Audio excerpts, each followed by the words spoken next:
প্রচণ্ড তাপদাহের পর স্বস্তির বৃষ্টি। গাছগুলো বৃষ্টি থেকে তাদের প্রাণ ফিরে পাচ্ছে। বৃক্ষরাজিগুলো তাদের স্বস্তি ফিরে যাচ্ছে। যারা খেটে খাওয়া মানুষ, যারা অভাব অনটনে বসবাস করে মানুষ, যাদের ঘরটুকু শুধু মাচা, এরকম টাইপের মানুষেরও আজ স্বস্তি। আল্লাহ আসলেও কাউকে ঠকায় না। মানুষ তার নানা কর্ম দ্বারা একদম জীবনকে কলুষিত করে ফেলছে।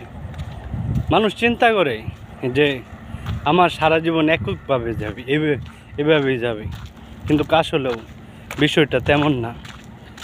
মানুষের জীবনের ঠিক এই তাপদাহের মতোই জীবনের অর্ধেক তাপদাহ থাকবে আর অর্ধেক এরকম স্বস্তির বৃষ্টি থাকবে। কেউ যদি চিন্তা করে তার জীবন শুধু এককভাবে যাবে, তাহলে এটা ভুল চিন্তা। কারণ সব কিছুরই একটা বিপরীত দিক আছে। যেটা অতি গর্জে তত বর্ষে না আর কি।